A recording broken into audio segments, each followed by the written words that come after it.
Bonjour, je m'appelle Ariane Fortin et je suis double championne du monde de boxe olympique. J'ai également représenté le Canada aux derniers Jeux olympiques d'été à Rio. Et je m'adresse à vous aujourd'hui parce qu'on m'a demandé d'être la marraine d'honneur du grand défi des chutes qui va avoir lieu le 7 juin et j'ai accepté avec grand plaisir. Et je tenais à vous parler cette semaine. Bon, vous voyez, je suis pas chez moi, je suis en voyage, je suis dans un petit village qui s'appelle Arroyo Seco à Cuba. Je tenais à vous parler cette semaine parce que je sais que cette semaine, les inscriptions ont lieu et je me doute qu'il y en a plusieurs d'entre vous qui hésitent encore à s'inscrire et à relever ce défi-là.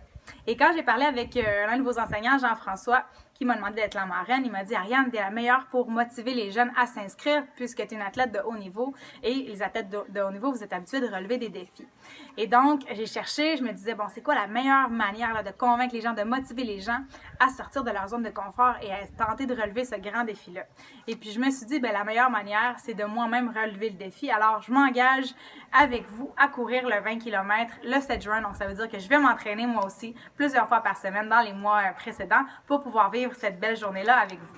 Quand j'ai eu l'idée de relever le défi avec vous, il y a deux petites voix qui se sont pointées dans ma tête. Et la première me disait, voyons, tu seras pas capable, c'est bien trop dur, 20 km, t'as jamais fait ça. Et elle est vraiment rusée, cette petite voix-là, parce que au bout d'un moment, elle me disait, c'est sûr que t'es capable, sauf que t'as pas besoin de le faire, on t'a seulement demandé d'encourager, t'as pas besoin de faire tous ces efforts-là.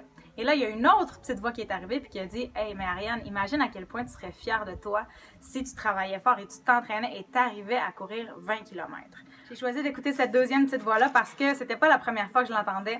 Plusieurs fois pendant ma carrière sportive, j'avais eu des moments difficiles, des obstacles, j'avais eu envie d'abandonner. Et à ce moment-là, la petite voix qui m'encourageait m'avait dit « Sois persévérante, travaille un peu plus fort, essaie encore une fois. » Et c'est grâce à elle que je me suis rendue jusqu'aux Jeux olympiques et que j'ai réalisé mon plus grand rêve. Alors cette fois-là aussi, j'ai décidé de l'écouter. J'espère que vous allez faire de même. Comme ça, on va pouvoir vivre ensemble cette fierté-là d'accomplir un grand objectif le 7 juin. On pourra célébrer tous ensemble.